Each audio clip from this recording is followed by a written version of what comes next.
Hello people, welcome to my studio. Today we're having an art date, a series where I unwind, vent, or share my thoughts to accompany a speed paint.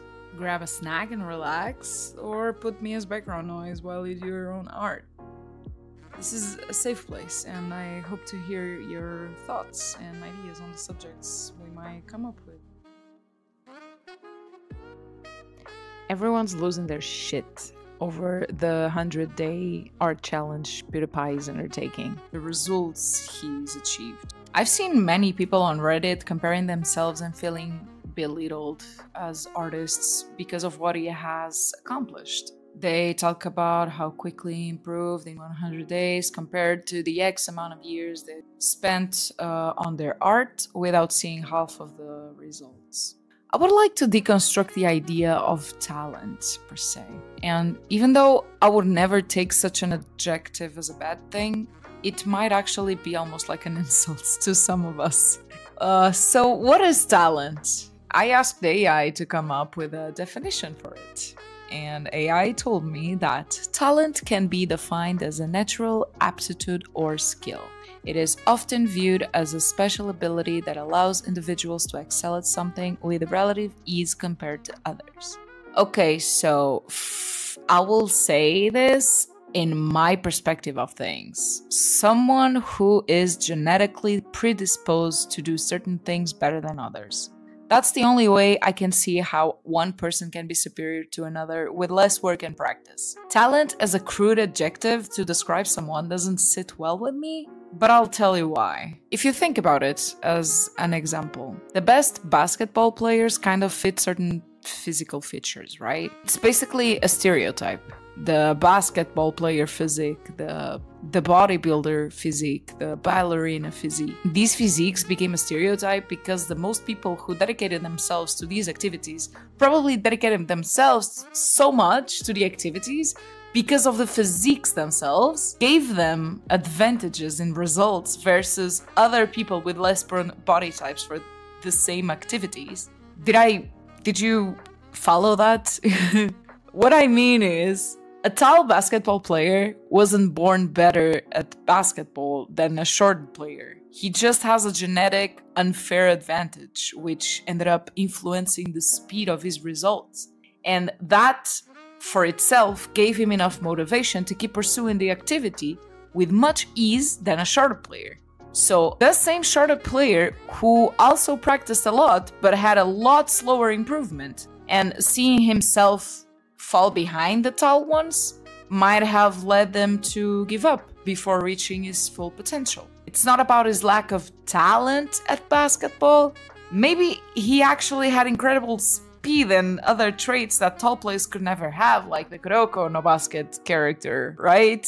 But he gave up because he compared himself so much, he just stopped midway. You'll never know. While all the others remained practicing and playing because, you know, they saw results quickly and they were so motivated and ended up playing for the rest of their lives and considered the whole basketball thing their passion. Not because of basketball or an intrinsic talent, but because their body types fit certain activity. But yeah, this whole basketball story is just a way to explain how talent might actually not be an intrinsic magical force within us to do things better than others. And yeah, this video is about art, and I want to explore this better with Pewdiepie's example of improvements. So let's get to it.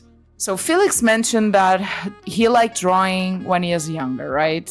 It was a natural interest of his, given the fact that all he consumes is very related to it. Anime, cartoons, video games, blah, blah, blah. His interests and, I don't know, life course is naturally aligned with art. So he knows much better about art from his perspective and observation of the world than a person who works outside of all the media stuff on a daily. And I don't know, someone who works on an office and doing business accounting, or someone who works at Starbucks, or someone who has a very important corporate job. They are not interacting with art stuff during the day. Felix played video games his whole life. he was somehow exposed to multiple forms of art. So that's his first advantage over most people. Okay, but let me give you irrefutable evidence on how his progress is actually pretty normal and why you cannot, in any shape or form, compare your art to his or any other person. I'm sure Felix has plenty to do in his daily life, especially being a dad now. But you don't know how much of his time was actually dedicated to art these past 100 days. I can predict, though, that probably way more than someone who is working a full-time job has the energy to pour for the same amount of time in their practice, in their creative practice. Let's face it, he has a freedom most of us do not have, but more importantly, the actual physical and mental energy of each to dedicate to an activity so consistently. His 100 days of art can be much more efficient compared to your 2 years of progress, if in fact he spent more time dedicated to it, with far more mental energy than you or me could in the same amount of time, but with different life circumstances. Do you understand what I mean?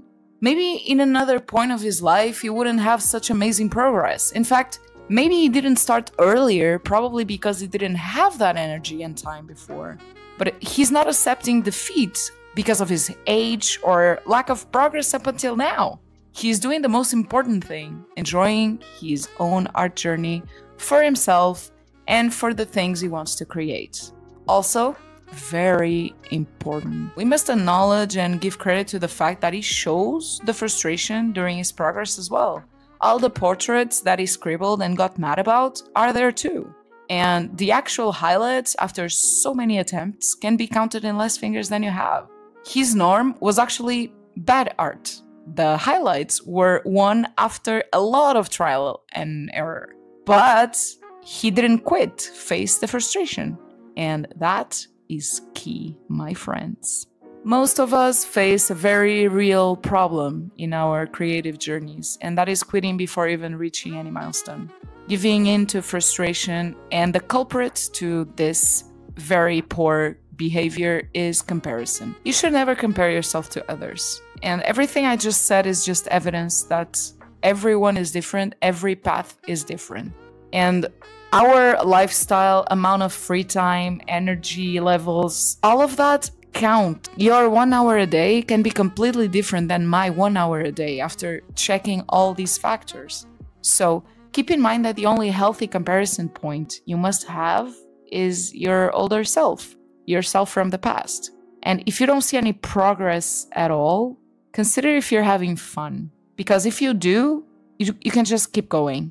Maybe to tackle the problem with not having progress is you need more research, you need a better structure for your learning, you just need to find the right way to learn.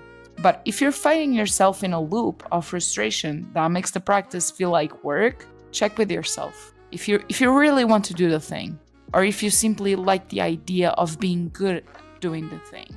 Do the thing for the thing itself, not the external validation it might bring for being good at the thing.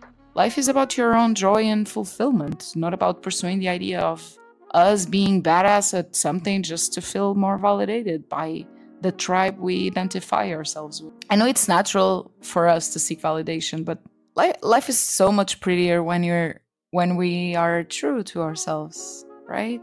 I don't know. I just want you all to pursue your art dreams at a pace that allows your joy in every step of the way. But yeah, let me know your thoughts. Tell me in the comments about your past year of progress, but the only comparison you're allowed to make is just you from the past. How have you progressed, actually, against yourself? Thanks for watching, and see you next time.